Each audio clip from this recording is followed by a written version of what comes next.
देश की सबसे पसंदीदा बहस के शो देश की बहस डिबेट शो देश की बहस में दीपक चौरसिया का अपने दर्शकों और मेहमानों को सादर नमस्कार।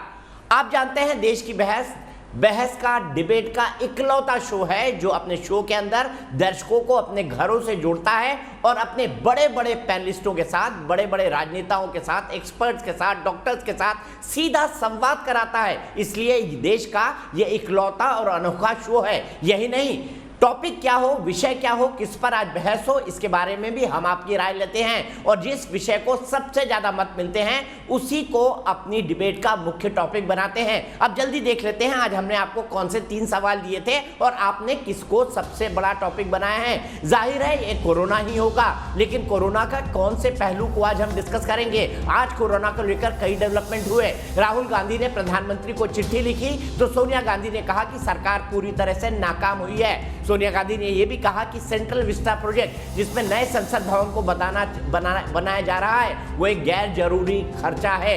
इसीलिए 93% लोगों ने कहा है कि कोरोना कहर की आड़ में सेंट्रल विस्टा का विरोध क्यों, क्योंकि नए संसद भवन को बनना है। 2022 में भारत की आजादी की 75वीं सालगिरह है और 75वीं सालगिरह जब मनाई जाएगी उस वक्त मोदी सरकार ये चाहती है कि नए संसद भवन के अंदर अधिवेशन हो। पुराना संसद भवन जो अंग्रेजों ने बनाया था, 100 साल पुराना है, वो अब क्षमताएं लेने में असमर्थ है और आगे के लिए तैयारी करनी है। माना यह जा रहा है कि यह संसद भवन बनने के बाद 100 साल काम करेगा और स्टेट टू आर्ट टेक्नोलॉजी होगी। इसके अलावा सेंट्रल विस्टा प्रोजेक्ट क्या है? सेंट्रल विस्टा प्रोजेक्ट में नए सरकारी इमारतें बनाई जाएंगी। आने वाले कई लंबा ये प्रोजेक्ट है, 2022 तक नहीं पूरा होने वाला। इसमें नए घर भी बनाए जाएंगे, नए दफ्तर भी बनाए जाएंगे और ऐसे दफ्तर बनाए जाएंगे जो स्टेट टू द आर्ट हो। पूरा बदल दिया जाएगा विजय चौक से इंडिया गेट को। क्या ये गैर जरूरी खर्चा है? क्या संसद भवन को बनाना रोक देना चाहिए? आज सोनिया गांधी ने कहा कि सरकार पूरी तरह विफल है और इस विफलता के बीच वो करोड़ों रुपए खर्च कर रही है सेंट्रल विस्टा प्रोजेक्ट यानी नए संसद भवन को बनाने में, जिसको रोक देना चाहिए। राहुल गांधी ने आज एक पत्र लिखकर यहां तक कह दिया कि भाई भारत के चलते ही दुनिया भर में अब संक्रमण फैल रहा है, ऐसा लोग कह रहे हैं। अब राहुल गांधी ने क्या ये कहकर भारत का अपमान किया है? राहुल गांधी ने एक बार कहा था कि लॉकडाउन बिल्कुल नहीं लगना चाहिए, अब वो कहते हैं लॉकडाउन लगना चाहिए। उनका हृदय परिवर्तन कैसे हुआ? इन सब मुद्दों पर बात होगी। हमारे साथ 2 खास मेहमान होंगे, डॉक्टर संबित पात्रा और कांग्रेस के आलोक शर्मा जी। लेकिन उससे पहले देख लेते हैं आज का कोरोना अपडेट क्या है। कोरोना की दूसरी लहर लगातार कहर बरपा रही है। जहरीले वायरस से पूरे देश में त्राहिमाम मचा है और कोरोना के खिलाफ जंग में सरकार हर मोर्चे पर युद्ध स्तर पर प्रयास में जुटी है।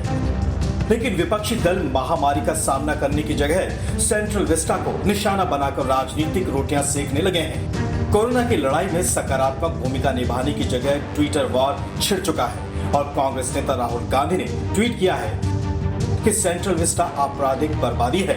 इस वक्त लोगों की जिंदगी को बचाने पर ध्यान दें, न कि एक नए घर को पाने के काम के लिए। दूसरी ओर केंद्रीय मंत्री हरदीप सिंह पुरी ने राहुल गांधी के ट्वीट पर पलटवार करते हुए कहा कि सेंट्रल विस्टा पर कांग्रेस का प्रवचन गजब है। सेंट्रल विस्टा परियोजना की लागत सालों से 20,000 करोड़ रुपए है। सरकार ने टीकाकरण के लिए लगभग 2 गुना राशि आवंटित की है। इस साल भारत का स्वास्थ्य बजट 3 लाख करोड़ से ज्यादा था। हम अपनी प्राथमिकताएं अच्छे से जानते हैं। सेंट्रल विस्टा के मास्टर प्लान के मुताबिक देश के सभी राज्यों के सभी सांसदों के लिए, चाहे वो किसी भी पार्टी से हो, नया संसद भवन तैयार हो रहा है। यानी आने वाले सालों में देश के लिए राज्यसभा और लोकसभा में मंथन यहीं से होगा। लेकिन कुछ विपक्षी दल कोरोना काल के गंभीर चुनौतियों से निपटने में साथ देने की जगह एक अलग ही मुद्दे पर सरकार को घेरती दिख रही हैं, जबकि अन्य दूसरे राजनीतिक दल भी मौके पर चौका लगाने की फिराक में हैं। कोई भी प्लानिंग पेंडिंग रखी जा सकती है। अभी हमारे जो आर्थिक हालात है, क्या हम अफोर्ड कर सकते हैं? हमारे लिए प्राथमिकता क्या होनी चाहिए? अभी पंचायत स्तर तक कुछ न कुछ हॉस्पिटलाइजेशन की, बेड्स की व्यवस्था हो, ऑक्सीजन की व्यवस्था हो। कांग्रेस अध्यक्ष सोनिया गांधी ने प्रधानमंत्री नरेंद्र मोदी से सर्वदलीय बैठक बुलाए जाने की मांग की है। राजनीति के जानकार भी मानते हैं कि फिलहाल देश की सभी राजनीतिक पार्टियों को कोरोना के खिलाफ जंग में साथ देना चाहिए। आज लोगों को ऑक्सीजन नहीं, दवाइयाँ नहीं, हॉस्पिटल में बेड नहीं और कोरोना से पूरा देश जूझ रहा है। इस वक्त हम पैसा किसी बिल्डिंग स्ट्रक्चर पे खर्चा करें, ये बहुत असंवेदनशीलता और अमानुषता भी हो सकती है। प्रधानमंत्री नरेंद्र मोदी आज भी दिन भर एक्शन में रहे। वो लगातार मुख्यमंत्रियों, राज्यपालों, मेडिकल जगत के लोगों समेत देश की सेना, दुनिया के नेताओं से और सभी मंत्रालयों के संपर्क में हैं, ताकि मुंह फाड़े खड़ी महामारी को मात दी जा सके। ये बात सही है कि हालात इस वक्त बेहद गंभीर हैं और कोरोना के खिलाफ जंग बड़ी है, लेकिन वक्त की नजाकत को समझने की जगह राजनीति के नए पैंतरे ढूंढना कितना जायज है, यही सवाल देश की बहस में आज उठाए जा रहे हैं। तो दोस्तों, आपको पता है देश की बहस में हम एक सवाल भी पूछते हैं, और आज का सवाल क्या है ये हम आपको बता दें। आज हमने सेंट्रल विस्टा यानी नए संसद भवन से जुड़ा ही सवाल पूछा है। आज का सवाल हम आपको ग्राफिक्स के जरिए दिखा देते हैं। सवाल ये है कि क्या नए संसद भवन का बनना कोरोना काल के चलते रोक देना चाहिए? ये हमारा सवाल है। हाँ या ना में आप जवाब दे सकते हैं। आपका जवाब बेहद महत्वपूर्ण होता है, क्योंकि ये पब्लिक ओपिनियन बनाता है। क्या कोरोना की वजह से नए संसद भवन का काम रोक देना चाहिए? हाँ या नहीं में आप जवाब दे सकते हैं। आप हमारी वेबसाइट पर जा सकते हैं, आप हमारे मोबाइल ऐप का इस्तेमाल कर सकते हैं, आप हमारे ट्विटर हैंडल पर जा सकते हैं, आप हमारे फेसबुक पेज पर जाकर भी वोट कर सकते हैं। कार्यक्रम के बारे में अगर आपकी कोई राय है, सुझाव है, आप कार्यक्रम के अंदर शामिल होना चाहते हैं, तो आप हमें 9711002266 पर व्हाट्सएप कर दें। सीधे अपने दोनों मेहमानों को जोड़ता हूं। डॉक्टर संबित पात्रा, भारतीय जनता पार्टी के राष्ट्रीय प्रवक्ता, खुद पेशे से एक डॉक्टर हैं। आलोक शर्मा जी, भारतीय जनता पार्टी के राष्ट्रीय प्रवक्ता, दोनों मेरे साथ हैं। सबसे पहले संबित जी आपसे शुरुआत करूंगा। सोनिया जी ने भी कहा कि भाई सेंट्रल विस्टा यानी नए संसद भवन को बनाना एक गैर जरूरी खर्चा है और इसको तुरंत रोका जाना चाहिए। सरकार को क्यों लगता है कि संसद भवन को इस वक्त बनाया जाना चाहिए? क्या आजादी की 75वीं सालगिरह 2022 में मनाई जानी है, ये उद्देश्य है, या सरकार इसको किस व्यू में से देखती है? देखिए दीपक भाई, जहां तक कि सेंट्रल विस्टा का सवाल है, प्रथम दृष्टया जब ये कहा जाता है कि देश में इस प्रकार का एक प्रकोप चल रहा है, पेंडेमिक चल रहा है, लोग मर रहे हैं, लोग तकलीफ में हैं, तो इतना बड़ा प्रोजेक्ट चलाने की क्या आवश्यकता है? तो प्रथम दृष्टया लगता है बिल्कुल ये सही बात है, ऐसा तो होना नहीं चाहिए। मगर मैं अब 6 पॉइंट्स में, जो आज हरदीप सिंह पुरी जो मंत्री हैं, उन्होंने 6 पॉइंट्स रखे, मैं उन 6 पॉइंट्स को एक्सप्लेन करूंगा ताकि आपके चैनल के माध्यम से लोग भी समझ सके कि हम बिल्कुल ऐसा नहीं है कि हम असंवेदनशील हैं, और तथ्यों को लोगों तक पहुंचाओ। पॉइंट नंबर 1, देखिए लोगों का कहना है कि जो कांग्रेस पार्टी है और कुछ लोगों का कहना है कि हम वो पैसे यहां खर्च कर सकते हैं पेंडेमिक के लिए जहां पैसे कम पड़ रहे हैं। 20,000 करोड़ का ये प्रोजेक्ट है। बिल्कुल सही बात है कि ये प्रोजेक्ट 20,000 करोड़ का है, मगर ये एक लंबा चलने वाला और फेज प्रोजेक्ट है। तो अभी जो प्रोजेक्ट चल रहा है वो 20,000 करोड़ का नहीं चल रहा है। ये प्रोजेक्ट वर्तमान में 2 टेंडर इसने इशू किए हैं। नए पार्लियामेंट बिल्डिंग का टेंडर जिसका 862 करोड़ रुपया का टेंडर है, और दूसरा टेंडर है rejuvenation of the central Vista Avenue, जिसके लिए 477 करोड़ का टेंडर है। केवल 2 टेंडर इशू हुए हैं। ये 20,000 करोड़ रुपए का टेंडर तो अनेकों वर्षों में जब ये पूरा होगा तब जाके खर्चा होगा, नंबर 1। उसके कंपैरिजन में 3 लाख करोड़ रुपए हेल्थ बजट के लिए इस बार बजट में दिया गया। 35,000 करोड़ रुपए वैक्सीन के लिए दिया गया, जिस अमाउंट को और बढ़ाया भी जाएगा। तो इसलिए ये किसी प्रकार का संशय नहीं होना चाहिए। दूसरा संशय लोगों का कहना है कि क्या मोदी जी अपने घर को बनाने के लिए और पार्लियामेंट बनाने के लिए आतुर हो रहे हैं। देखिए, इसका सबसे पहले रिकमेंडेशन उस समय Ramesh ji urban development minister थे कांग्रेस पार्टी के। 2012 में रमेश जी ने ये चिट्ठी स्पीकर ऑफ इंडिया को लिखा था कि अब ये पार्लियामेंट फंक्शन करना संभव नहीं है, और सेंट्रल विस्टा, उस समय नाम सेंट्रल विस्टा नहीं था, मगर प्रोजेक्ट अमूमन वैसा ही था कि एक नए पार्लियामेंट बिल्डिंग की और उसके साथ साथ नया पैराफिलियर एवेन्यूज की आवश्यकता है, इसको ग्रांट दिया जाए। 14 को जब हम सरकार में आए तो हमने ग्रांट दिया, ये यूपीए सरकार की भी डिमांड। तीसरी बात यहां कहा जा रहा है कि ये तो पैसा खर्चा है, ये इस महामारी के समय नहीं होना चाहिए। मैं इसको कहता हूं हिपोक्रेसी। आप हिपोक्रेसी देखिए, महाराष्ट्र में आप कुछ दिन पहले आपने देखा होगा, महाराष्ट्र सरकार ने एक टेंडर निकाला 900 करोड़ रुपए का, जो कि वहां के एमएलए हॉस्टल को बनाने के लिए टेंडर था। एमएलए हॉस्टल क्या अभी बनना चाहिए? क्या अगर महामारी महाराष्ट्र में सबसे अधिक हुआ तो एमएलए हॉस्टल बाद में नहीं बनना चाहिए? जिसके एवज में महाराष्ट्र की सरकार करी, ये तो पुराना प्रोजेक्ट था, हम इसको लागू कर रहे हैं। तो ये सेंट्रल विस्टा भी तो पुराना प्रोजेक्ट था। ठीक उसी प्रकार छत्तीसगढ़ की कांग्रेस सरकार ने नए विधानसभा का निर्माण के लिए भी टेंडर जारी करने का निर्णय ले लिया है। तीसरी और आखिर मतलब अंतिम बात मैं कहना चाहूंगा कि आप इस जो पूरा का पूरा प्रोजेक्ट है, देखिए इस प्रोजेक्ट में सैकड़ों लोगों को एम्प्लॉयमेंट मिल रही है, skilled, semi skilled and highly skilled. जो लोग अनस्किल्ड भी हैं, जो लेबरर्स हैं, उनको एम्प्लॉयमेंट मिल रहा है। और आज के डेट में एम्प्लॉयमेंट की सख्त आवश्यकता है, इसको छीनने की कोई आवश्यकता नहीं होनी चाहिए। और एक बात मैं बता दूं, देखिए कोरोना से सरकार जरूर लड़ रही है, मगर किसी भी कीमत पे गवर्नेंस स्टैंड स्टिल नहीं हुआ है। हर विभाग अपना अपना काम कर रही है, कोई भी विभाग अपने कामों को बंद करके शटर डाउन वाले सिचुएशन पे नहीं आई है। सबको अपना काम करते भी देना चाहिए। ठीक है, सीधे मैं आलोक शर्मा जी के पास चलता हूं। आलोक शर्मा जी, मानता हूं कोरोना है, मानता हूं ये संकट का काल है, मानता हूं दूसरी लहर में हम उतना अच्छा नहीं कर पाए जितना हमको करना चाहिए था, लेकिन क्या सरकारें काम करना रुक जाएं? क्या भारत का नया संसद भवन उसको नहीं मिलना चाहिए, और वो भी 2022 तक, जिसकी रिकमेंडेशन खुद कांग्रेस की सरकार ने 2012 में की थी? देखिए, मुझे लगता है दीपक जी, सबसे पहले तो 2022 का ही ठीकरा हमारे हरदीप पुरी साहब ने और संबित पात्रा जी ने फोड़ दिया। वो तो कह रहे हैं कई साल तक काम चलेगा, 2022 में तो पूरा होना ही नहीं है। अभी संबित जी ने कहा, पहली चीज। दूसरी चीज, संसद भवन बन जाएगा, सेंट्रल विस्टा कई साल तक चलेगा।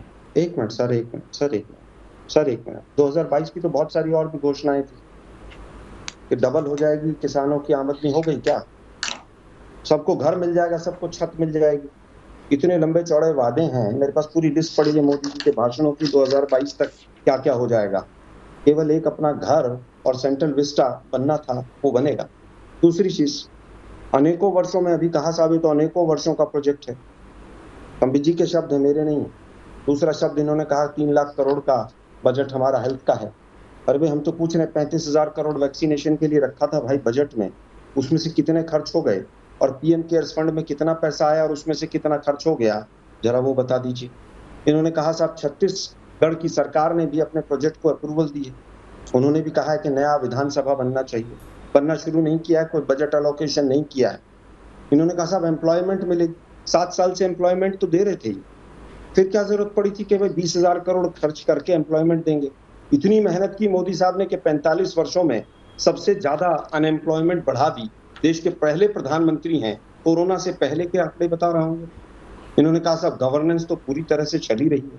बिल्कुल चल रही है साहब, गवर्नेंस तो पूरा देश देख रहा है, शमशानों पे लाइन लगी हुई। अब मैं मुद्दे पर आता हूँ कि क्यों नहीं होना चाहिए, ये क्रिमिनल वेस्टेज क्यों? सबसे पहला, जब इतना बुरा हाल हो देश के अंदर के एक निकम्मी सरकार ऑक्सीजन डिस्ट्रीब्यूशन के लिए कमेटी तक नहीं बना पाए और central Vista project essential items की लिस्ट में हो, तो ऐसा ही लगता है कि कोई एक राजा जो है, स्वघोषित फकीर जो है, वो अपने महल के लिए ज्यादा चिंतित है। प्रायोरिटी क्या होनी चाहिए आज की तारीख में, वो इंपॉर्टेंट है। दूसरा, जरूरत क्या ये 1975, मान लीजिए अगर 75 वर्ष की वर्षगांठ के बाद ये 76वें साल में हो जाएगा, तो क्या उसमें कोई प्रलय आ जाएगी? क्या प्रलय आज आई हुई है, सुनामी आज आई हुई है।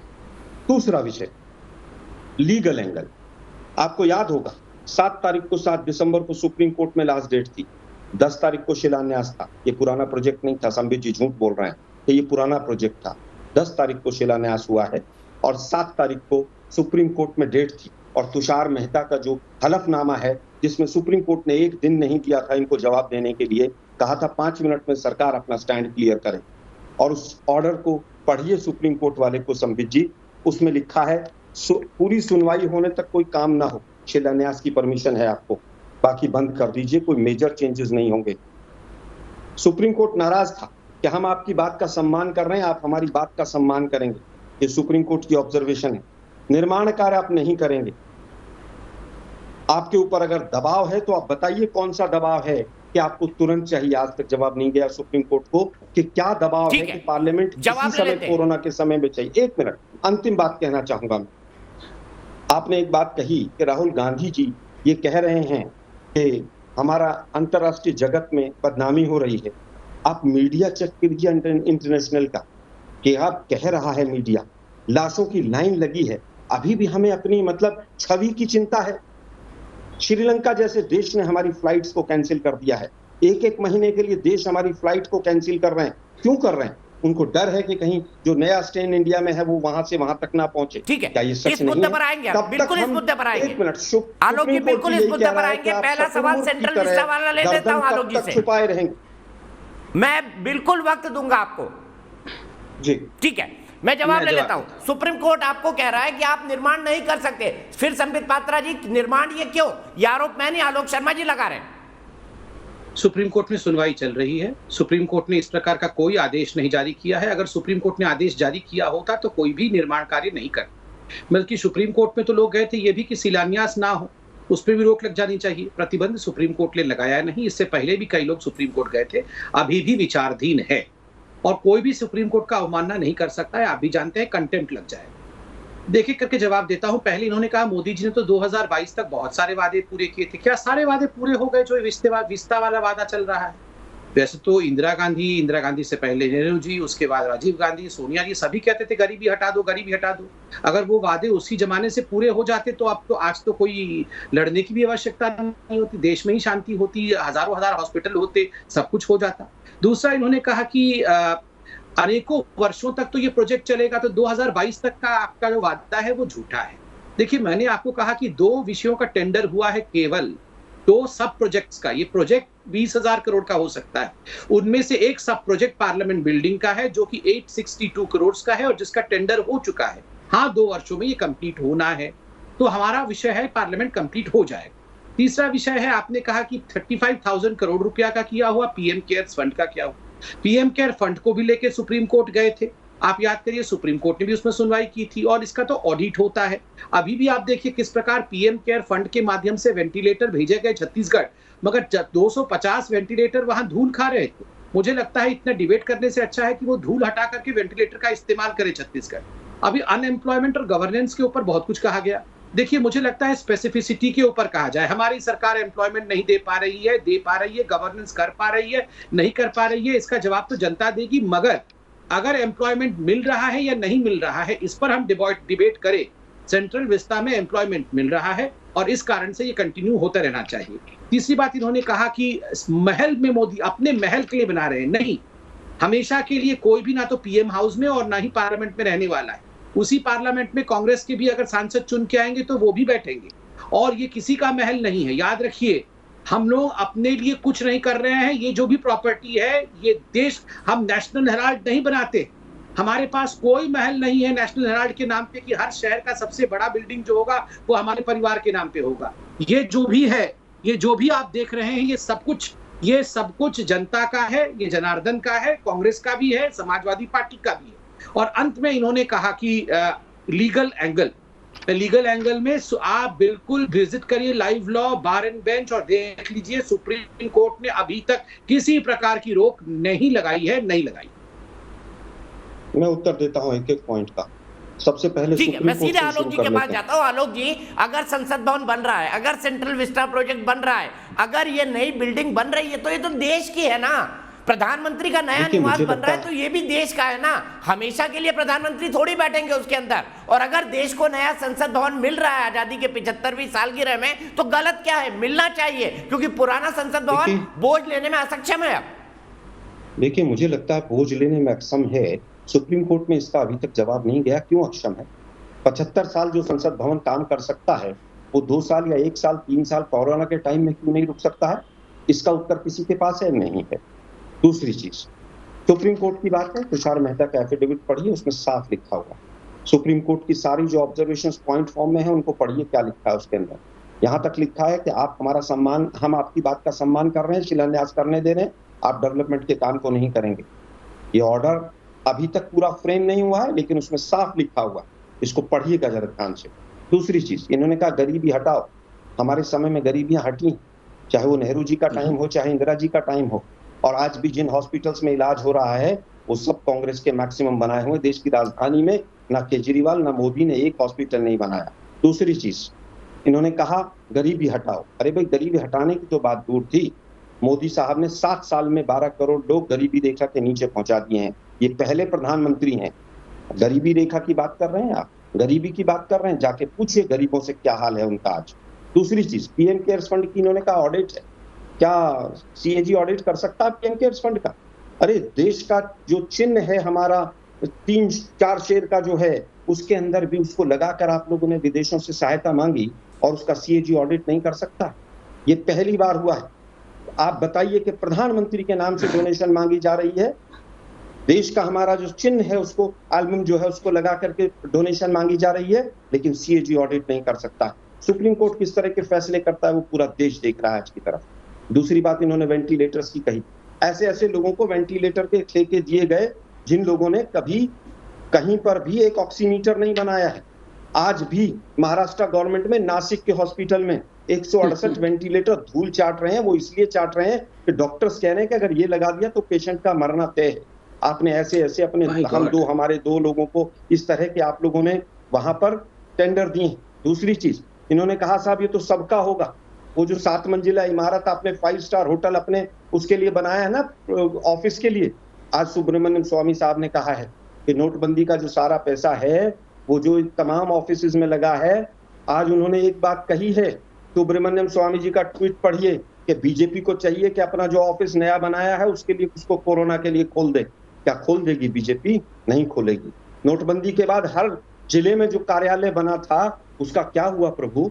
वो कौन यूज कर रहा है? जनता यूज कर रही है क्या?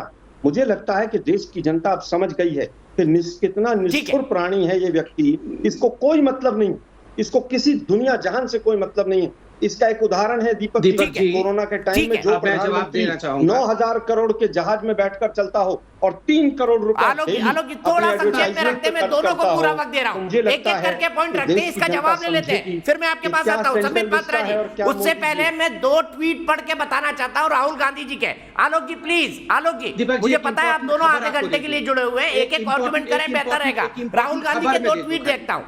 राहुल गांधी, संबित जी आप दोनों का मिलकर जवाब दीजिएगा।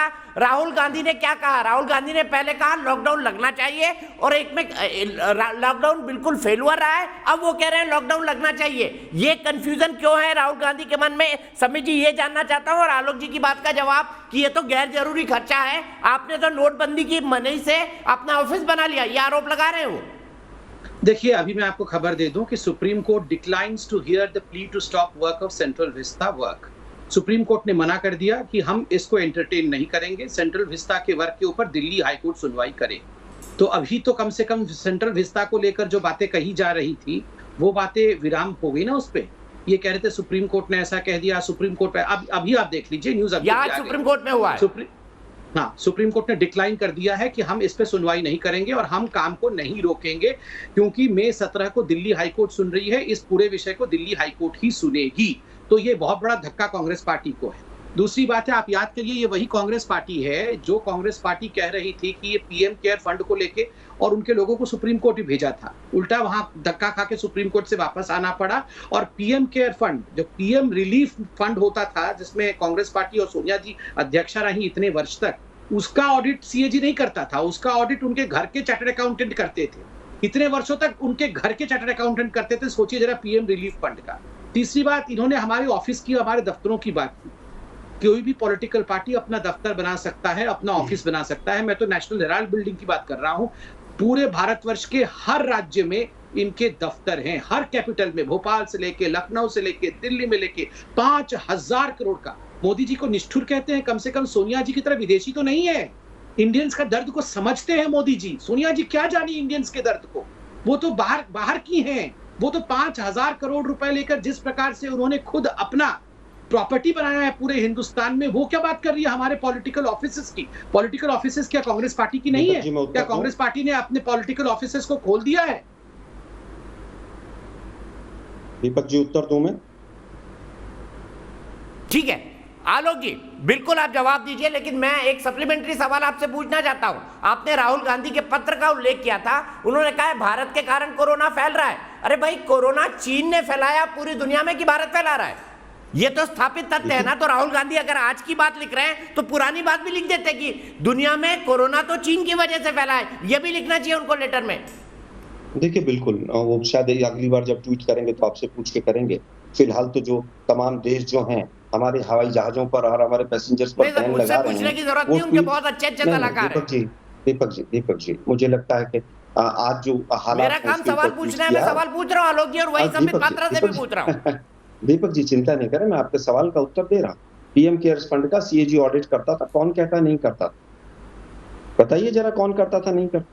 सोनिया जी को जो लोग आज भी विदेशी कहते हैं, क्या सुप्रीम कोर्ट के और तमाम चीजों का वो सबका अपमान करते हैं? क्या संविधान का अपमान करते हैं जो आज भी सोनिया गांधी जी को विदेशी कहते हैं? खैर उनका स्तर वही है, वो वहीं पर रहेंगे।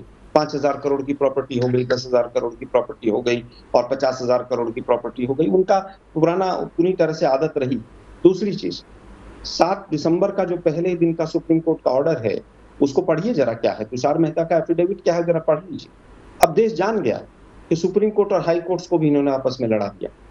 एक दिन सुप्रीम कोर्ट कोई निर्णय देता है, दूसरे दिन हाई कोर्ट कोई निर्णय देता है, फिर हाई कोर्ट के खिलाफ सुप्रीम कोर्ट चले जाते हैं, सुप्रीम कोर्ट के खिलाफ हाई कोर्ट चले जाते हैं। पता नहीं क्या क्या हो रहा है जुडिशरी में भी, वो पूरा देश देख रहा है। लेकिन क्या आज जो हालात हैं देश के, उसके लिए भी सोनिया गांधी जी को जिम्मेदार ठहराएंगे? आज जो हालात देश के हैं कि आप ऑक्सीजन भी नहीं दे पा रहे हैं लोगों को और आपको सेंट्रल विस्टा प्रोजेक्ट ज्यादा इंपॉर्टेंट लग रहा है, क्या वो Make in India, Startup India, Stand Up India, Bat Up India, Let Up India, उन सब से रोजगार नहीं मिला था क्या इस देश को? वो सब फेक थे क्या? नेशनल स्किल डेवलपमेंट प्रोग्राम भाइयों बहनों मित्रों इतना बड़ा शुरू कर दिया है मैंने, उसका क्या हुआ भाई? कहां चला गया वो? मैं दीपक जी एक आपके शो पर एक डिस्क्लोज करके जा रहा हूं कि अगले 1 साल के अंदर अंदर 2 करोड़ बच्चे, कम से कम 2 करोड़ बच्चे ड्रॉप आउट होंगे इस देश के अंदर। कम से कम 10,000 स्कूल और कॉलेज बंद होंगे अगले 1 साल के अंदर। ये सिलसिला शुरू हो चुका है। आपको सेंट्रल विस्टा प्रोजेक्ट नजर आ रहा है? 2 करोड़ बच्चे जो 7वीं 8वीं से लेकर कॉलेज तक हैं, या तो वो आर्थिक अभाव में या पढ़ाई, क्योंकि वो मीडियोकर थे। एक बार पढ़ाई का सिलसिला जब 1-1.5 साल तक छूट जाएगा, क्योंकि मैं एजुकेशन फील्ड से ताल्लुक रखता हूं, उसके बाद वो वापस उस ट्रैक पर नहीं आ पाएंगे। सरकार का कोई ध्यान नहीं है। सेंट्रल विस्टा प्रोजेक्ट बनना चाहिए। जीएसटी में रात को 12 बजे घंटा बजना चाहिए। नोटबंदी होनी चाहिए, क्योंकि इंदिरा गांधी नहीं कर पाई थी और मोदी जी का 56 इंच का सीना है। रिजल्ट 0 बटा सन्नाटा। देश को क्या मिला उस जीएसटी जो बुरी तरह से इंप्लीमेंट किया? नोटबंदी से क्या मिला? तब भी यही कहा गया, अभी जवाब लेने की बात कहना चाहूंगा, तब भी यही कहा गया था कि कांग्रेस देशद्रोही है और कांग्रेस के पास काला धन है, इसलिए कांग्रेस विरोध कर रही है और तमाम मीडिया चैनल्स ने ये दिखाया। लेकिन जब एक वेव चली गई और दूसरी वेव दस्तक दे रही थी दरवाजे पर, उस समय पर मोदी जी को वो हिंदू रीति रिवाज से करके, क्योंकि चुनाव के 4 राज्यों के अंदर उनको दिखाना था कि मैं पता नहीं क्या कर रहा हूं। कब तक आप अपनी छवि के चक्कर में गरीबों को मरवाओगे? देश की अर्थव्यवस्था आज इस हालात पर है। 23% जीडीपी माइनस में जाने के बाद भी आप लोग नहीं जाग रहे हैं। डिवैल्यूएशन ऑफ मनी करने की हालत है। आप तमाम इकोनॉमिस्ट को सुनिए कि अगर 2 से 3 महीने में इकोनॉमी को नहीं संभाला तो पिछले 40 साल आलोक भाई रिपीट कर रहे हैं, दुर्भाग्यपूर्ण है। ठीक है। मनीष शर्मा जबलपुर से मेरे एक दर्शक, उसके बाद आरपी सिंह के पास इसका जवाब लूंगा। मनीष शर्मा जी, क्या नए संसद भवन का काम रुकना चाहिए? जी, मैं आपको बताना चाहूंगा कि इसकी आवश्यकता भविष्य में जरूर पड़ेगी संसद भवन की, क्योंकि वर्ष 2001 में 84वें संविधान संशोधन के द्वारा ये कहा गया था कि 25 साल तक नए सांसदों की संख्या नहीं बढ़ाई जाएगी, यानी 2026 के बाद संख्या बढ़ानी पड़ेगी। एक संवैधानिक प्रावधान है कि जनसंख्या के आधार पर सांसदों की संख्या होनी चाहिए और वर्तमान स्थिति यह है कि लगभग 400 संख्या बढ़नी चाहिए, यानी करीब 900 सांसद हो जाने चाहिए थे, तब कहीं जाके जनहित की बातें होंगी। हाँ, एक मैं सुझाव देना चाहूंगा केंद्र सरकार को कि वर्तमान परिदृश्य को देखते हुए एक कैबिनेट स्तर की समिति बनाए और वो इस बात पर निर्णय ले कि क्या वास्तव में अभी सेंट्रल विस्टा की आवश्यकता है या कुछ समय के लिए इसको पोस्टपोन किया जा सकता है। क्योंकि अभी जो दूसरी लहर आई थी और जिस तरीके से केंद्र सरकार की दूरदर्शिता नजर नहीं आई, तो हो सकता है इस विषय में भी उनकी दूरदर्शिता सही काम न करे। इसलिए आवश्यक है कि एक कैबिनेट स्तर की बैठक हो और वो निर्णय ले सेंट्रल विस्टा पर कि अभी वर्तमान में जनहित में इसके निर्माण की आवश्यकता है या हम थोड़ा आगे 1 साल 2 साल 3 साल आगे बढ़ा सकते हैं।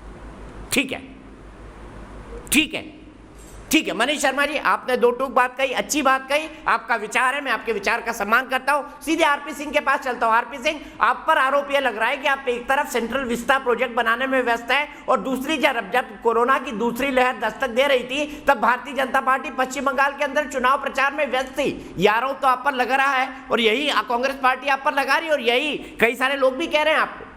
कैसे डिफेंड करेंगे इसको? दीपक जी, पहले तो हम समझे कि सेंट्रल विस्टा प्रोजेक्ट अभी जो मुझसे पहले संबित क्या करके कुल मिलाकर 1300 करोड़ रुपए का मामला है। ये नहीं कि 20,000 करोड़ का मामला जिस प्रकार से प्रोजेक्ट किया जाए। 20,000 करोड़ अगले कई सालों में खर्च होने। अभी जो इमीडिएट अगले 3 साल का मामला है, जो अगले 2 साल में है, वो 1300 करोड़ का कुल मामला है। दूसरी बात, अभी संबित ने बताया कि 900 करोड़ का तो अभी महाराष्ट्र सरकार ने अपने एमएलए होसर का टेंडर कर, मैं टेंडर की कॉपी आपको भेज दूंगा जी। वो लगभग 3,500 करोड़ का वहां पर असेंबली का प्रावधान कर रहे हैं वहां पर छत्तीसगढ़ में। इश्यू ये नहीं है कि हम समझते हैं कि प्रायोरिटी क्या है, इसलिए प्रायोरिटी जब बताई गई कि 35,000 करोड़ रुपया सरकार ने मार्क किया है, जिसके तहत हर आदमी को फ्री वैक्सीनेशन मिल रही है। आज प्रदेश भी कर रहे हैं और देश की सरकार भी कर रही है कि हम हर गरीब आदमी को वैक्सीनेशन फ्री लगे, इसकी चिंता करें। परंतु समस्या है कि कांग्रेस को तो विपत्ति में संपत्ति ढूंढनी है। उनको तो कोई मौका मिलना चाहिए, किसी प्रकार से भी हमने देश का विरोध करना है। आज जो चिट्ठी जिसका जिक्र आप अभी कर रहे थे, ये कोई समय है हम भी कह सकते हैं कि देश में आज कोरोना फैला तो महाराष्ट्र के कारण से फैला पड़ा, ऐसी बात तो नहीं है। हम कह रहे, हम तो कह रहे नहीं भी एक पूरी देश की विपत्ति है, परंतु नहीं, राहुल गांधी तो चिट्ठी सर्कुलेट कर रहे हैं कि नहीं पूरी दुनिया में इस समय कोरोना फैल रहा है तो भारत के कारण से फैल रहा है। अफसोस है कि इनको हर देश की विपत्ति में अपनी संपत्ति खोजनी है। वो चाहे हम जब अटैक करते हैं पाकिस्तान पे, सर्जिकल अटैक करते हैं तो प्रश्न उठाते हैं, कहते हैं नहीं सर्जिकल अटैक आपने किया ही नहीं। चाहे हम देश में कुछ और काम करते हैं तो उस पर भी प्रश्न उठाएंगे। जब ये नहीं बताएंगे कि देश में मोदी जी ने पिछले 7 साल में, अभी मैं सुन रहा था लोग जी रहते, मैं जवाब देता हूं उनको, 7 साल में मोदी जी ने हर गरीब आदमी का जन खाता खुलवा दिया। ये आपकी जानकारी के लिए, हर आज 10 करोड़ परिवार मतलब 50 करोड़ लोगों को आयुष्मान भारत के अंतर्गत 5 लाख रुपए की, और ये कोरोना काल में भी वो कोरोना के लिए भी वो लाभदायक हो रहा है कि 5 लाख तक की आपको सुविधा हॉस्पिटल में जाकर करा सकते हैं। ये भी सुविधा हो रही है। हाँ, हम मानते हैं कि आपदा बड़ी है, उस आपदा को मिलकर लड़ने की जरूरत है। और मैं चाहूंगा सापरा साहब बैठे, ये आपदा के समय तू मैं का समय नहीं है। अगर मैं 10 चीजें लेकर आपकी करूंगा अच्छा नहीं लगेगा अभी, क्योंकि आलोक जी कह गए कि भाजपा का कारण। भैया जवाहर भवन तो आपने बहुत पहले बनाया था, खोल दो ना जवाहर भवन। नेशनल हेल्थ के जितने ऑफिसर्स हैं खोल दो। कोई आपके पास जितनी प्रॉपर्टी कांग्रेस को चाहिए प्रॉपर्टी देश में किसी पार्टी के पास नहीं है, सारी प्रॉपर्टीज खोल दो। परंतु उसके लिए इतने सालों में हमको इंफ्रास्ट्रक्चर भी बनाना था, हमको नए कॉलेजेस बनाने थे, नए हमको नए मेडिकल कॉलेजेस बनाने थे। कुल मिलाकर 179 बनाए थे, हमने 279 बनाए। 8,000 जन औषधि केंद्र खोले जिसमें गरीब आदमी को, मैंने अपनी खुद की दवाई ली कोरोना की, कुल मिलाकर 285 रुपए में, बाहर मिलती है वही 900 रुपए में। ये किया मोदी जी ने और 8,000 खोले और अभी संख्या बढ़ रही है दिन ब दिन, एक दिन में संख्या बढ़ी जन औषधि केंद्र की। तो इन सब में क्या कि इनको दिखेगा नहीं, वो कह रहे न्याय कर दो। अरे भैया गरीब किसान को आज पैसा जा रहा है, उसको लेकर बात ही करेंगे, आप न्याय की बात करते हो। अरे आपकी सरकारों में कहाँ आपने न्याय कर दिया? आप कर लो, कौन मना कर? आपका हाथ पकड़ा किसी ने करने से? आप करो, कौन रोक रहा है? आप जन कल्याण में 10 काम करो, कौन कर रहा है? परंतु वो करेंगे नहीं। ठीक है, मैं सवाल का जवाब लेता हूं। मैं एक बात छोटी बात कहकर समाप्त। इनको हर विपत्ति में अपनी कांग्रेस को अपनी संपत्ति ढूंढनी है। वो सोनिया गांधी आरपी भाई अगले बार में आप आ जाना, अगले बार में एक और छोटी बात कह देना। चरण सिंह सापरा साहब के पास चलता हूं। चरण सिंह सापरा साहब, आप महाराष्ट्र से आते हैं, 900 करोड़ रुपए का आप नया विधानसभा बना रहे हैं, क्या वो गैर फिजूल, क्या वो फालतू खर्चा नहीं है? माफ कीजिएगा, एमएलए हॉस्टल बना रहे हैं। दूसरा ये कि आप पर यह आरोप लग रहा है कि आप सरकार पर अभी हमले कर रहे हैं, सरकार का साथ देने के अलावा सब साथ मिलकर नहीं चल रहे। तो ऐसा लग रहा है कि आपदा में कांग्रेस पार्टी राजनीति का अवसर ढूंढ रही है। देखिए, भारतीय जनता पार्टी के प्रवक्ता गोल पोस्ट चेंज करने का प्रयास कर रहे हैं और दिशा भूल करने का प्रयास कर रहे हैं। कुल बात जो देश में माहौल है उस पर मैं ये कहना चाहूंगा कि वो आया था अंधेरे खत्म करने के वादे के साथ। क्या पता था कि चिताएं जलाकर 1000 लोगों की चिताएं जल रही हैं, 4 लाख से ज्यादा लोग संक्रमित हो रहे हैं देश के अंदर। हम देख रहे हैं कि ऑक्सीजन नहीं होने से दिल्ली में, मेरठ में, रोडकिला में या और कई शहरों के अंदर लोगों की मौतें हो रही हैं। आज पूरे देश के अंदर खौफ ही खौफ है, मातम का माहौल है, लोग सड़कों पर गिड़गिड़ा रहे हैं। और नरेंद्र मोदी जी की सरकार को ये सेंट्रल विस्ता प्रोजेक्ट की पड़ी हुई है। सवाल ये है कि इस सरकार की प्राथमिकताएं क्या है? इस सरकार की प्राथमिकताएं होती हैं नमस्ते ट्रम्प, इस सरकार की प्राथमिकता 5 राज्यों के चुनाव, इस सरकार की प्राथमिकता सेंट्रल विस्ता, इस सरकार की प्राथमिकता है आईपीएल टूर्नामेंट। ये इनकी प्राथमिकता है। इनकी प्राथमिकता ऑक्सीजन उपलब्ध कराना नहीं है, जबकि सरकार की ही task force national task force ने और इनकी तमाम सारी जितनी भी इनकी गाइडिंग एजेंसियां हैं जो कोरोना के तहत केंद्र सरकार को मदद कर रही हैं, सब ने करीबन 8-9 महीने पहले कहा था कि सेकंड वेव आएगी, हमें उसके लिए पर्याप्त तैयारी करनी चाहिए, हमें दवाइयां, ऑक्सीजन, ये सारी तैयारी करनी चाहिए। क्यों नजरअंदाज किया नरेंद्र मोदी जी की सरकार ने? आज किस तरह से मौतें हो रही हैं।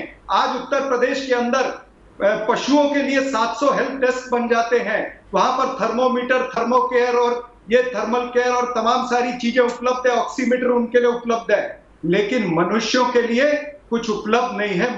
मनुष्यों की लाशें वहां पर बिछ रही है, मनुष्य जो है वो गिड़गिड़ा रहा है, वहां पर तड़प रहा है। इस तरह की परिस्थिति जब देश में होगी तो निश्चित रूप से सवाल पूछे जाएंगे। ये विपक्ष का दायित्व है। आपकी प्राथमिकता है कोरोना नहीं, आपकी प्राथमिकता सेंट्रल विस्टा है। और दूसरा आप पर यह आरोप कि भाई आप लोगों ने दूसरी लहर को गेस करने में बिल्कुल गलती की, ये आरोप लगा रहे हैं चरण सिंह सापरा साहब आप पर।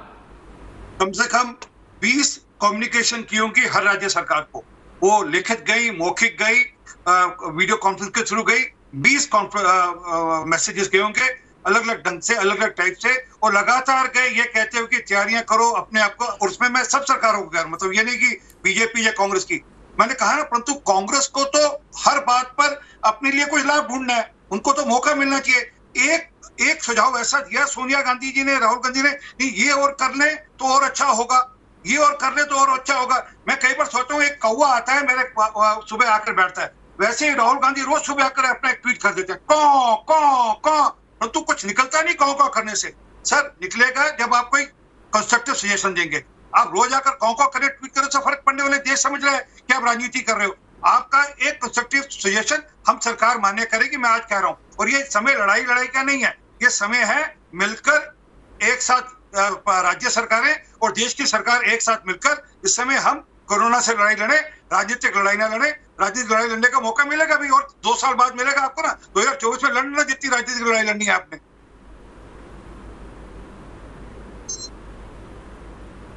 तो चरण सिंह सापरा साहब 2024 तक इंतजार कर लीजिए, और अगर सरकार असफल हुई है तो आपके लिए तो बेहतर है, आपको एक अवसर मिलता है कि सरकार असफल हो गई, इन असफलताओं को आप दिखाएंगे और आगे चुनाव जीतेंगे।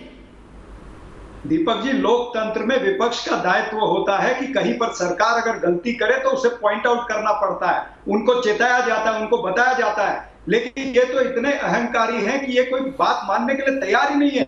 आज देश के अंदर जिस हिसाब से परिस्थिति है, मुर्दों के आंकड़े छुपाए जा रहे हैं, मुर्दे और आप लाशों पे राजनीति कर रहे हैं, चिता पर ज्यादा मुर्दे वहां पर नजर आ रहे हैं।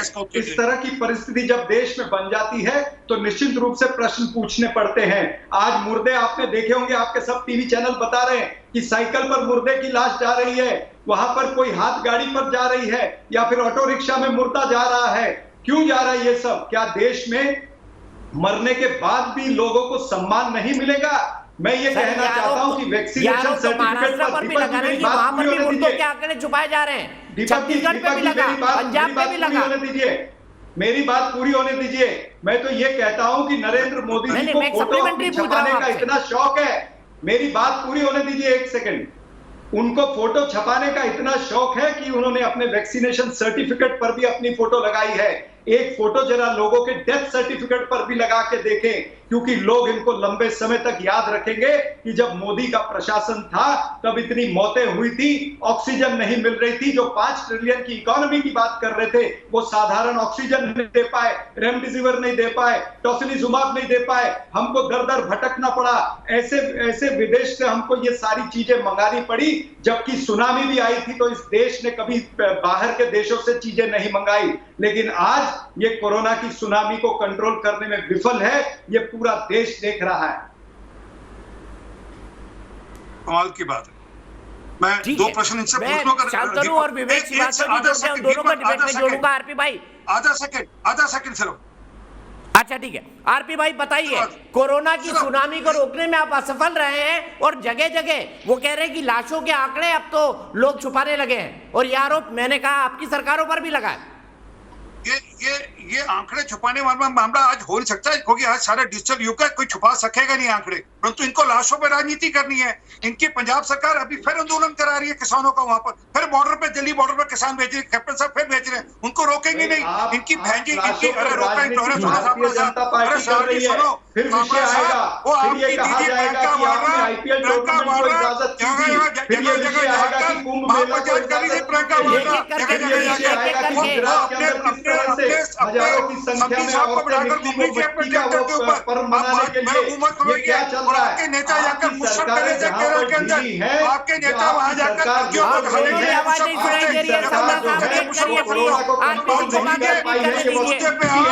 कि ये लड़ाई मिलकर लड़नी है हमको, लाशों पे राजनीति मत करो आप। लेकिन आप लोग मिलकर लड़ने के लिए तैयार नहीं है। डॉक्टर मनमोहन सिंह ने अगर एक पत्र लिखा, अगर एक सुझाव दिया, तो हर्षवर्धन किस तरह से छलांग लगा कर उन पर कूद पड़े। आप लोगों को अगर कोई सम्मानजनक लोगों को बताता भी है तो वो इस सरकार को सुनना नहीं है। आपके सब मंत्री निकल करके आ जाते हैं। डॉक्टर मनमोहन सिंह ने इतना अच्छा सुझाव दिया था, तो हर्षवर्धन किस तरह से थोड़ा इंतजार कर लीजिए, आरपी का वक्त है। एक नया अस्पताल नहीं खोला आपने, ऑल इंडिया मेडिकल हमने 14 खोले हैं, 279 मेडिकल कॉलेज बनाए हैं, अभी सुना है 8000 नए जनौषधि केंद्र खोले। बिहार के अंदर आपने हॉस्पिटल बनाए, लेकिन बिहार के अंदर जो हॉस्पिटल बने हैं 5 स्टार हॉस्पिटल, उसमें वहां पर डॉक्टर नहीं है, पैरामेडिकल स्टाफ नहीं है। बिहार में आपकी सरकार है। अच्छा ठीक है, ये बहस चलती रहेगी। आरपी भाई आप भी रुके और चरण सिंह साहब आप भी रुके।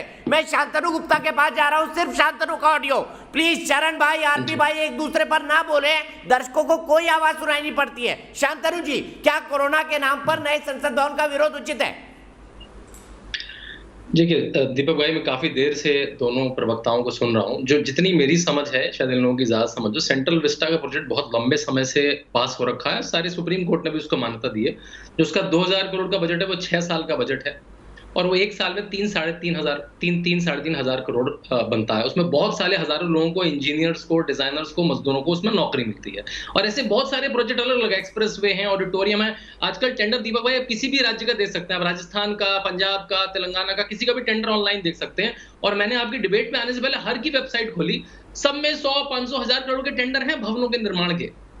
तो एक चीज में, और बहुत सारे लोगों को, और देखिए जो कोरोना का बजट है वो तो 35,000 करोड़ का एक साल का बजट है। ऐसा नहीं है कि मैंने उस बजट को निकाल के सेंट्रल विस्टा बना लिया है, सारे विभाग चल रहे हैं। और ये कह देना, सापरा साहब तो बहुत बड़े नेता हैं कि आईपीएल सरकार चला रही है, इलेक्शन सरकार चला रही है, ये तो बहुत बड़ी मतलब सियासत से बात है। और जो आपने यूपी की बात करी, वो सुबह से फेक न्यूज चल रही है। सापरा जी, आप क्यों फेक न्यूज में आ रहे हैं? यूपी सरकार ने कहा है कि गौशाला,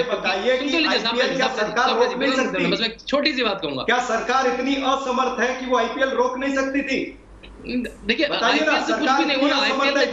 आईपीएल में जैसे ही 2-3 प्लेयर को, देखिए आईपीएल एक बड़ी टेक्निकल बायो बबल के रूप में चलता है, आपको पता हो। जैसे ही बायो बबल ब्रेक हुआ, 3 लोग संक्रमित भेज दिया गया, आईपीएल सस्पेंड कर दिया गया। आईपीएल से कुछ नहीं हुआ ना, आईपीएल से कुछ नहीं हुआ, ये कोई तर्क नहीं है, ये कोई तर्क नहीं है। और जो आपने कहा गौशाला में गाय के लिए ऑक्सीमीटर भेजा जा रहा है, वो फेक न्यूज है। आप शिकार हुए हैं। वो जो गौशाला में जो ऑक्सीमीटर भेजा गया, सबके बीच में ना बोलिए प्लीज। चरण भाई, मैं किसी को ऑडियो डाउन नहीं करना चाहता, प्लीज बीच में मत बोलिए। शांतनु प्लीज कंक्लूड करिए कि भाई क्या सरकार असमर्थ है आईपीएल को? नहीं, आप बोलिएगा ना, अपने समय में बोलिएगा। सापरा जी, मैं आपको इतनी देर से सुन रहा था। मैं बस यूपी में, क्योंकि यूपी से आता हूँ, यूपी में बहुत सारी पुस्तकें लिखी हैं। जो आप एक फेक न्यूज का शिकार हो गए, उत्तर प्रदेश में गौशाला, उत्तर प्रदेश में जहां भी जानवरों की बसावट है, वहां पे निर्देश दिए गए, वहां पे जो कर्मचारी हैं उनको ऑक्सीमीटर और थर्मल स्क्रीनिंग करी जाए। वो गायों के लिए नहीं है, गायों के लिए ऑक्सीमीटर बड़े अलग तरह के होंगे। जो नॉर्मल ऑक्सीमीटर उससे गायों की ऑक्सीजन आप नहीं चेक कर सकते, उनको गायों की थर्मल स्क्रीनिंग नहीं कर सकते। वो वहां के कर्मचारियों के लिए है। वो फेक न्यूज कुछ लोगों ने चलाई थी, कुछ चैनलों ने, आप उसका शिकार मत होइए। तो देखिए, इस समय मेरे ख्याल से सबको ये बात कहनी चाहिए, वैक्सीन लगवाएं, वैक्सीन लगवाएं, वैक्सीन लगवाएं। मैं तो इंतजार कर रहा हूं कब अखिलेश यादव की फोटो आएगी वैक्सीन लगाते हुए भाजपा की, और कब आएगी राहुल गांधी की फोटो वैक्सीन लगाते हुए। इस समय दीपक जी, मेरे हिसाब से तो एक ही सोल्यूशन है, वर्ल्ड ओवर। मैं विदेश में पढ़ा हूं, मेरे बहुत सारे मित्र हैं विदेशों में। एक ही सोल्यूशन है, हर आदमी कह रहा है वैक्सीन लगवाएं, वैक्सीन लगवाएं, वैक्सीन लगवाएं। इस तरह की तू मैं से, और जितने प्रोजेक्ट चले अच्छी बात है। जो प्रोजेक्ट अगर कोरोना गाइडलाइंस को फॉलो करते हुए ठीक है एग्जीक्यूट हो रहे हैं, उससे तो केवल मजदूरों को काम ही मिल रहा है, इंजीनियर्स को काम मिल रहा है। इस समय इकोनॉमी जितनी चलती रहे चलने दीजिए उसको। ठीक है, मैं सीधे विवेक श्रीवास्तव जी के पास चल रहा हूं। विवेक जी बहुत दिन बाद मेरे शो में आए हैं, बहुत मिस कर रहा था विवेक जी, आप शो में नहीं आ रहे थे, पता नहीं क्या कारण था, लेकिन मेरा सवाल बड़ा सीधा है, क्या सरकारें अपना काम रोक दे क्योंकि कोरोना आया है?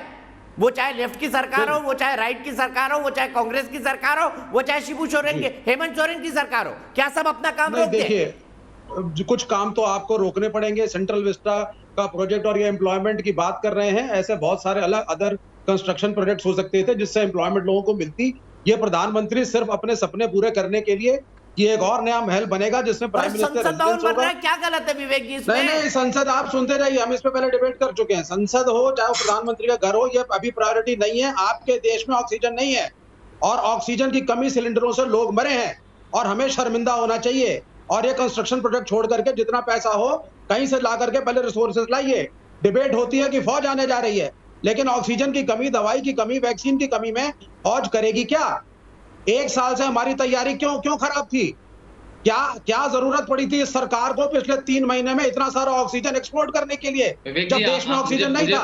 पूरी उम्मीद है आपको इतना पब्लिक फाइनेंस आता है कि उतना पब्लिक फाइनेंस आपको आता है कि वो रिसोर्सेज की कमी नहीं है। कहानी नहीं सुना रहा हूँ, आपके तर्क में हंस रहा हूँ। सड़कों पे लोग मर रहे हैं, प्रधानमंत्री को रिजाइन देना चाहिए। और क्या आरएसएस बीजेपी में कोई पढ़ा लिखा प्रधानमंत्री? लोग तो केरला में भी मर रहे हैं, पिनराई विजयन रिजाइन कर रहे हैं क्या? ये कैसा तर्क है? प्रधानमंत्री बना के आपने बिठा दिया है जो सिर्फ कपड़े बदलने में, कुंभ मेला, चुनाव, आईपीएल, यह सरकार निर्णायक सरकार नहीं है।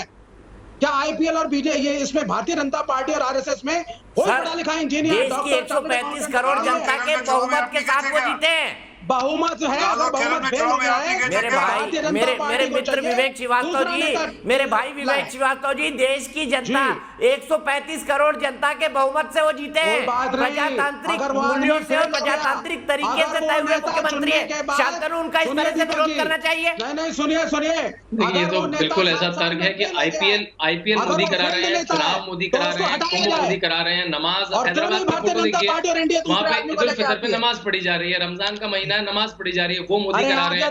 तो देखिए अब आपका तर्क इस स्तर पे पहुंच गया है, आपका तर्क इस स्तर पे पहुंच गया है कि उस पे कोई विश्वास नहीं करेगा कि आईपीएल सरकार करा रही है, इलेक्शन कमीशन भी नहीं है सरकार। और आपने केरला में चुनाव नहीं लड़ा, आपने केरला में चुनाव नहीं लड़ा, आप कैसे जीत गए बिना चुनाव लड़े? नहीं, पिनराई विजयन ने 1,500 नहीं होती है, समझे?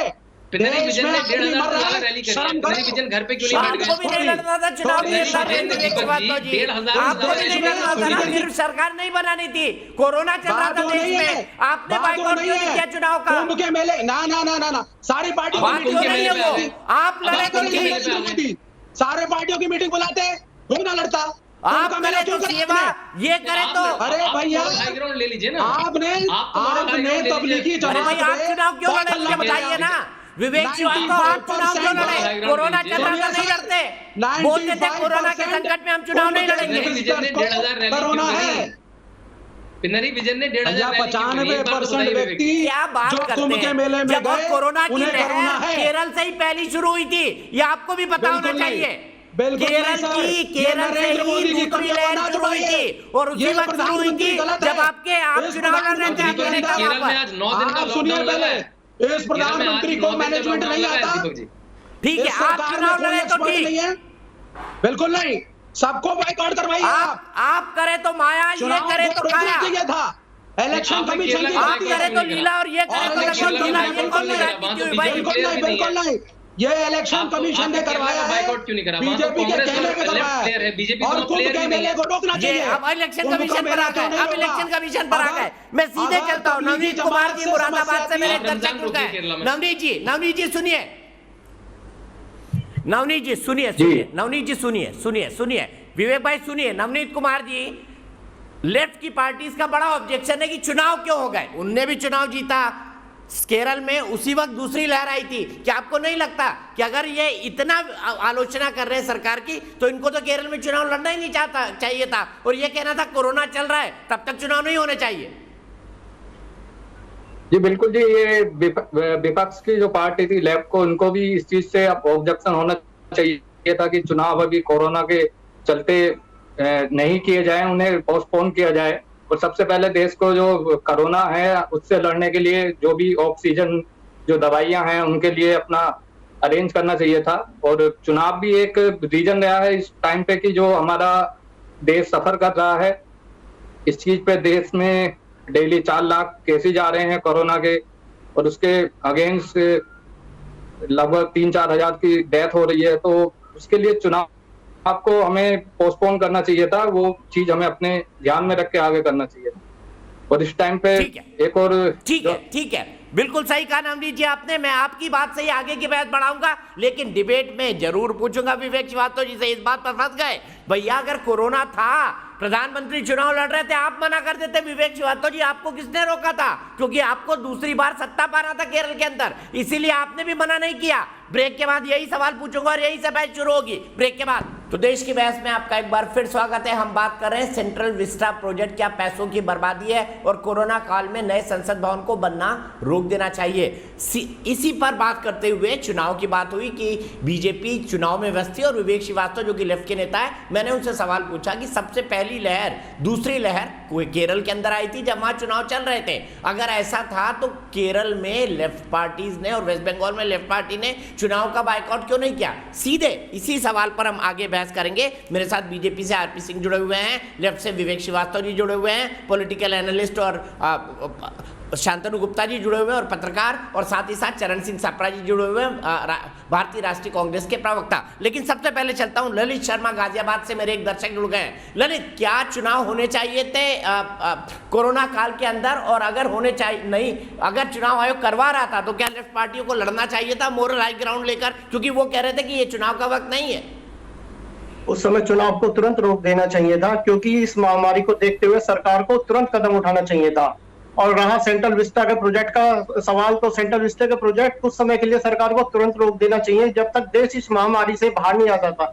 जब तक इस देश में अभी इस देश को वेंटिलेटर की जरूरत है, डॉक्टर की जरूरत है, हॉस्पिटल की जरूरत है। हॉस्पिटल के बाहर हजारों मरीज अभी भी दम तोड़ रहे हैं, ऑक्सीजन की कमी से, डॉक्टरों की कमी से। ये आपदा का समय है, इस समय हमें देश की जनता की जान बचाने पर ध्यान देना चाहिए, ना कि चुनाव पे।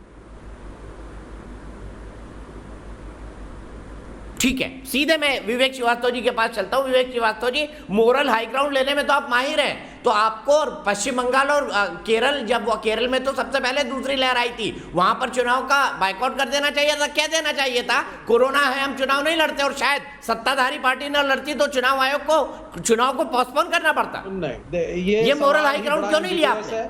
बिल्कुल नहीं सर, ये एक एम्बिगुअस सा आपका सवाल है।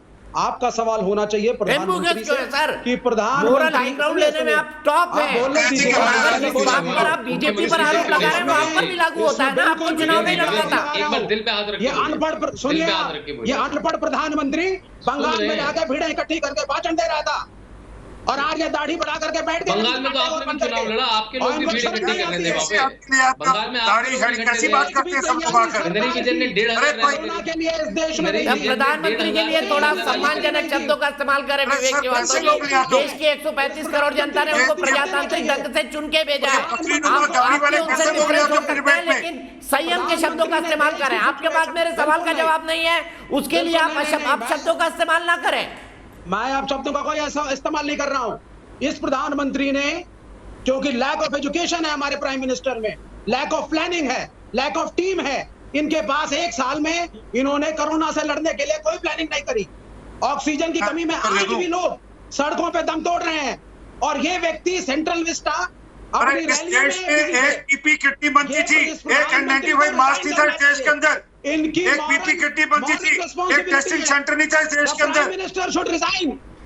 और मैं इलेक्शन की बात नहीं कर रहा, लेकिन एनडीए को और बीजेपी को एक नए आदमी को लाना चाहिए, कम से कम जो एजुकेटेड हो, और ये कोरोना की महामारी में रिजाइन और विवेक श्रीवास्तव को प्रधानमंत्री बना दिया जाए। सबसे अच्छा कोरोना को वही हैंडल करेंगे। पढ़े लिखे आदमी को बनाइए कम से कम, जो सिर्फ अपने पोशाक, अपनी दाढ़ी, अपने लुक्स, अपने फोटो सेशन के अलावा इस देश की जो समस्याएं हैं उसके बारे में सोचे और कुछ प्लानिंग करे। सारे ऑक्सीजन पे आरपी सिंह जी मुझे बताइए, लेफ्ट ने मोरल हाई ग्राउंड लेकर केरल और पश्चिम बंगाल के चुनाव का बहिष्कार क्यों नहीं किया? असल में क्या कि मैं जिस प्रकार की भाषा ये व्यक्ति यूज कर रहा है, ये असल में तस्करों जो तस्करी करते हैं उनका साथ देते हैं, असल में इनकी पार्टी के लोग सब फर्स्ट है। इनके सेक्रेटरी पकड़े गए थे तस्करों का साथ देने वालों का। तो असल में ये असल में तस्कर है, तस्कर लोग हैं, इनको तस्करी का कुछ नहीं आता है। अरे सुनो, मैं धोखा नहीं, अरे बकरी, अरे बकरी नुमा दाढ़ी वाले चुप रहो, बकरी नुमा दाढ़ी वाले आए थे मैं करने यहाँ पे, सुनो मैंने आपको धोखा किया एक बार भी। अरे बकरी नुमा दाढ़ी वाले मैं क्या कर रहा हूँ, सुनो जो मैं बोलूँ सुनो। अरे सुनो, देश में पीपी कितनी बनती थी, देश में देश में टेस्टिंग सेंटर नहीं था। ये प्रधानमंत्री मोदी है, हर कोने में टेस्टिंग करके दी, हर कोने में हर कोने में पीपी किट दे दी। आज वहाँ देश हर कोने में ऑक्सीजन जा रहे हैं। तैयारी आपकी है नहीं, अस्पताल आपके तैयार नहीं। कहाँ से बकरी का मेमना पकड़ गाड़ी रखी है, एक बकरी की गाड़ी रखी ऑक्सीजन कॉन्सेंट्रेटर जो है वो ब्लैक में मिल रहे हैं, ऑक्सीजन सिलेंडर ब्लैक में मिल रहे हैं। ये देश का दोस्त है, प्रधानमंत्री नहीं कर रहा है, वो राहुल गांधी के दोस्त जो पकड़े गए हैं, आपके सहयोगी पार्टी के दोस्त है जिनका इलेक्शन लड़ रहे थे। आपकी तैयारी नहीं थी, वो उनके दोस्त है, एक साल से पार्टी होस्ट करते हैं सोनिया गांधी और राहुल गांधी के लिए। आप कुंभ मना रहे थे, वो नवीन कर रहे हैं, आप हिंदू मुसलमान जो ब्लैक मार्केटिंग कर रहे थे। एक साल तक आपको कोरोना की बीमारी के बारे में कुछ नहीं पता था, आप सो रहे थे, आप तो सोने की तस्करी कर रहे थे, आपके नेता तो सोने की तस्करी कर रहे थे। ना मैं प्रधानमंत्री हूँ, ना मेरी पार्टी देश चला रही है, आपकी पार्टी देश चला रही है और आपने कोरोना के लिए कोई तैयारी नहीं करी। सारा ऑक्सीजन कमीशन देश के अंदर ना दवाइयां हैं, ना लड़ने के लिए सिलेंडर, और सुनिए ऑक्सीजन कॉन्सेंट्रेटर भी ब्लैक हो रहे हैं, नारियल पानी भी ब्लैक हो रहा है। ठीक है आरपी भाई, विवेक जी बात को दोनों रुकिए। विवेक जी सबके बीच में मत बोलिए प्लीज, सबके बीच में मत बोलिए। विवेक जी अपनी अपनी बात करिए।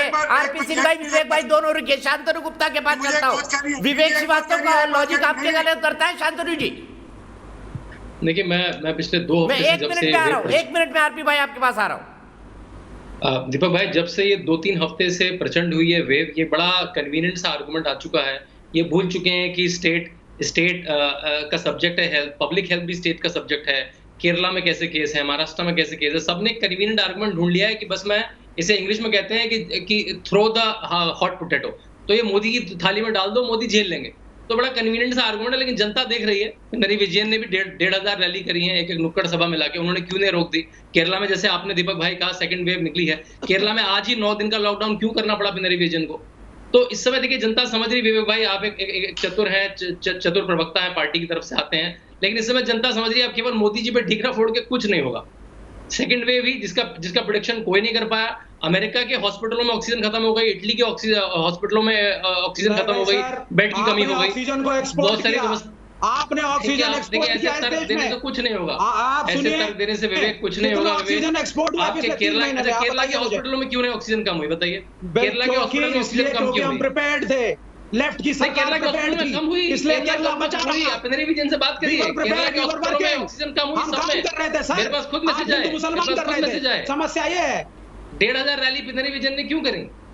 भाई साहब केरला के ऑक्सीजन, केरला के अंदर ऑक्सीजन पर्याप्त मात्रा में रहा, 1,500 बाकी राज्यों में नहीं रहा। पिनराई विजयन ने 1,500 गवर्नमेंट जो है, सुनिए अरे उन रैलियों में और आपने जो बंगाल में जो धूम मचाई है, दोनों के फर्क को समझिए।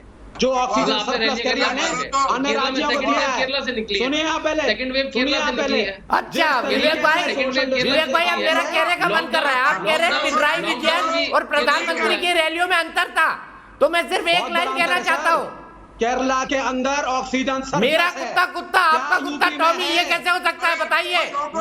मेरा कुत्ता कुत्ता आपका कुत्ता टॉमी, पिनराई विजयन की रैली टॉमी और प्रधानमंत्री की रैलियां कुत्ते की रैली की तरह, ये क्या लॉजिक है? दूसरी बात ही बता दीजिए ना सर, कोरोना रैली देख के आता है, अरे पिनराई विजयन की रैली में नहीं आएगा और मोदी जी की रैली में आ जाएगा। देखिए ये कहानियां हैं, आपने इसको मिसमैनेज 1,500 रैली पिनराई विजयन ने की, उसको आप नहीं गिनेंगे। प्रधानमंत्री की 25 रैली आपको दिखेंगी, इसको डबल स्टैंडर्ड बोलते हैं। विवेक श्रीवास्तव जी इसको डबल स्टैंडर्ड बोलते हैं। मैं सीधे आरपी सिंह जी से जवाब ले लेता हूँ, ये वही बात हो गई, मेरा कुत्ता कुत्ता आपका कुत्ता टॉमी। देखिए बिल्कुल पिनराई विजयन की एक रैली की फोटो दिखा रहा हूँ जिसमें किसी ने मास्क नहीं पहना, किसी ने मास्क नहीं पहना। पिनराई विजयन की एक रैली की फोटो आपके स्क्रीन पे दिखा रहा हूँ, किसी ने मास्क नहीं पहना, मतलब औपचारिकता के लिए किसी ने मास्क नहीं पहना। फोटो ज्यादा ना दिखाइए, केरला के पास ठीक है, आरपी के पास चलते हैं। आरपी जवाब दीजिए, फिर चरण सिंह सप्रा जी के पास जाएंगे। टाइम्स ऑफ इंडिया में लगी फोटो है, मेरी अपनी फोटो नहीं है। मैं एक तो मैं चाहूंगा कृपा करके ये जो आरपी सिंह फिर चरण सिंह सप्रा। आरपी सिंह जी बताइए। मेरी विनती है, मैं बीच पे बोलता नहीं है, बीच पे बोल देते हैं। बकरी नुमा दाढ़ी वाले आप एक बकरी बिठा ली आपने, खूब आकर मेमना करती है यहाँ पे। कृपा करके बीच में बहुत बोलिएगा, आपको सुन लिया हमने। हकीकत ये है कि ये लड़ाई, मैं अब वापस कह रहा हूँ, हाथ जोड़ के विनती करूँ, ये लड़ाई मिलकर लड़ने की है। चरण सिंह सप्रा जी, सोनिया गांधी जी के पास, राहुल गांधी के पास कोई पॉजिटिव सुझाव हो, वो पॉजिटिव सुझाव भेजे। वो चिट्ठी ये मत बताए कि दुनिया में कोरोना भारत के कारण से फैल रहा है। सबको पता है ये कोरोना, ये बैठे ना लेफ्ट वाले, इनकी जो चाइना है उसकी देन है। जिस टेक्नोलॉजी को मानते हैं उस चाइना की देन है ये आज पूरे दुनिया में। रिजाइन कर दीजिए, सेक्युलर पार्टियां सरकार बना लेंगी, कोरोना को भी देख लेंगी। फिर शुरू हो गया, आप रिजाइन कर दीजिए ना। अरे नरेंद्र मोदी को बोलो रिजाइन कर दे। मैं क्या करती हूँ, ये सेक्युलर पार्टियां आ जाएंगी, हम कोरोना भी संभाल लेंगे, देश भी संभाल लेंगे। आपके बस का नहीं है, आपके बस का होगा तो लोग तो सड़क पे ही दम तोड़ देंगे। आप तो भैया रिजाइन करवा दो नरेंद्र मोदी से। कोई बेहतर आदमी पढ़ा लिखा है तो उसको बना लो, और नहीं पढ़ा लिखा है तो कृपा करके देश को छोड़ दो, हम देश संभाल लेंगे। हम देश भी संभाल लेंगे, सरकार भी संभाल लेंगे, और कोरोना को भी संभाल लेंगे। दुनिया को कोरोना आपने दिया, पूरी दुनिया उन्हें हमें मत सिखाओ। ठीक है, ठीक है, आप दोनों रुकिए। मैं चरण सिंह सप्रा जी के पास चलता हूँ। चरण सिंह सप्रा जी, अगर आप प्रधानमंत्री पर पूरा दोष दे रहे हैं तो दोष आपकी राज्य सरकारों का भी है, क्योंकि हेल्थ तो स्टेट का सब्जेक्ट है ना। आपकी महाराष्ट्र बहुत ज्यादा केस हुए, छत्तीसगढ़ बहुत ज्यादा केस हुए, पंजाब बहुत ज्यादा केस हुए, राजस्थान अभी भी लॉकडाउन लगाना पड़ रहा है। आज हाईएस्ट केसेस जयपुर के अंदर आए हैं। अब आप बताइए इसका क्या डिफेंस है? यहाँ के लिए भी मोदी जी जिम्मेदार है क्या? केंद्र सरकार बहुत कन्वीनियंटली गोल पोस्ट अपना चेंज कर लेती है। पहले कहती थी कि पब्लिक हेल्थ जो सब्जेक्ट है, अब सुनिए ना, पब्लिक हेल्थ जो सब्जेक्ट है, ट्रकों में भरकर किसान बेच रहे हो, बसों में बसकर किसान भरकर किसान बेच रहे हो। अच्छा, अभी मैं बोलूं, कोरोना अपने किसान आ गया बीच में, कहाँ किसान आ गया? डाउन नहीं करेंगे आप, दीपक जी, अभी आरपी सिंह का ऑडियो डाउन नहीं होगा। कृपा कर किसान मत भेजिए, अभी किसानों को रोकते हैं वो। अब इनका audio RP Singh ji please, RP Singh ji conclude करने दीजिए उनको। आरपी सिंह जी प्लीज उनको कंक्लूड करने दीजिए। आरपी भाई please, RP Singh ji conclude करने दीजिए उनको। देखिए, केंद्र सरकार गोल पोस्ट चेंज नहीं कर सकती है। पहले ये कहते थे कि पब्लिक हेल्थ चाहे स्टेट सब्जेक्ट है, लेकिन डिजास्टर मैनेजमेंट एक्ट के तहत वो केंद्र सरकार उसको कंट्रोल कर रही थी। अब ये राज्य सरकारों पे डालना चाहते हैं। इनकी वो हालत है कि बुझाकर हजारों चिराग ये आज भी कह रहे हैं कि अच्छे दिन आने वाले हैं। इनकी वो नौबत आ गई है, पगला गए हैं ये। और वैक्सीनेशन पॉलिसी पे बात हो रही थी, मैं ये कहना चाहता हूं कि वैक्सीनेशन पॉलिसी तो इनकी बिल्कुल फेल है। मैं आपको आंकड़े देना चाहता हूं। पिछले अगस्त में अमेरिका ने 44,700 करोड़ रुपया इन्वेस्ट किया वैक्सीनेशन के अंदर, लेकिन भारत ने कुछ नहीं किया। उसके बाद में अगस्त में इन्होंने 40 करोड़ जो डोज है वो बुक किए। यूके ने 15 करोड़ डोज। चरण भाई मुझे आरपी से जवाब लेना पड़ेगा वैक्सीनेशन को। आज वैक्सीनेशन पर हम अगले हफ्ते बहस करेंगे, एक दिन और वैक्सीनेशन पर बहस हो जाएगी। मैं आपको यहीं पर रोकूंगा क्योंकि मेरे पास वक्त नहीं है। सत्येंद्र जैन मेरे एक दर्शक भोपाल से जुड़ गए, उनके पास में जाऊंगा। सत्येंद्र, क्या रुकना चाहिए नए संसद भवन का काम? दीपक जी, मुझे ये समझ में नहीं आ रहा है कि किस तरीके से कांग्रेस और ये हमारे मित्र हैं, ये वामपंथी मित्र, ये क्यों इस तरीके की बात करते हैं। अरे भाई, कितने प्रोजेक्ट आप रोकेंगे? हाँ, कोरोना के हिसाब से अगर कोरोना प्रोटोकॉल फॉलो करते हुए अप्रोप्रिएट कोविड बिहेवियर फॉलो करती है, वो काम हो रहा है तो अच्छी बात है। लोगों को काम भी तो मिल रहा है। लोग घर बैठ करके क्या खाएंगे अगर उनके पास डेली अर्निंग नीड्स कैसे बढ़ेंगी, मीट आउट होंगी, और इकोनॉमी कैसे, अर्थव्यवस्था का पहिया घूमेगा। अभी हमारे कांग्रेसी प्रवक्ता मित्र जो थे वो कह रहे थे कि -23% से ज्यादा की विकास दर नीचे पहुंच गई थी। तो ये किस तरीके की बात करते हैं? अभी उस समय में जरूरी है जो आवश्यक प्रोजेक्ट्स हैं उनको चलना चाहिए। और जिस तरीके से ये बात हो रही है, तो खुद कांग्रेस ने 2012 में, जब कांग्रेस की सरकार थी, यूपीए की सरकार थी, तब लोकसभा अध्यक्ष ने पत्र लिखा था ministry of housing and urban development को, महुआ को, नगरीय प्रशासन मंत्रालय को, कि नया संसद भवन बनाया जाना चाहिए। और जैसा कि पूर्व दर्शक थे, उन्होंने भी कहा कि आगे 20 साल 25 साल बाद जो परिसीमन होता है लोकसभा का और सारी, तो वो उसके कारण से भी आवश्यकता बनती है। ठीक है, बस यहीं पे मैं आपको रोकूंगा सत्येंद्र, मैं आपको यहीं रोकूंगा। अफसोस मेरे पास वक्त इतना ही है। आरपी सिंह साहब, चरण सिंह सापरा साहब, विवेक श्रीवास्तव जी और शांतनु गुप्ता जी, आपका बहुत बहुत शुक्रिया। चलते चलते मैं आपको बता दूं, क्या संसद भवन का काम रुकना चाहिए या नहीं, इस पर देश की बहस के दर्शक क्या सोचते हैं? 65% दर्शक सोचते हैं। अफसोस चरण सिंह भाई, मेरे पास बिल्कुल वक्त नहीं है। किसी और दिन आपके पूरे पॉइंट्स को डिस्कस करेंगे, आप ही को लेंगे इस बहस के अंदर। हम 65% दर्शक मानते हैं कि काम नहीं रुकना चाहिए, 35% को लगता है कि काम रोक देना चाहिए। फिलहाल एक ब्रेक।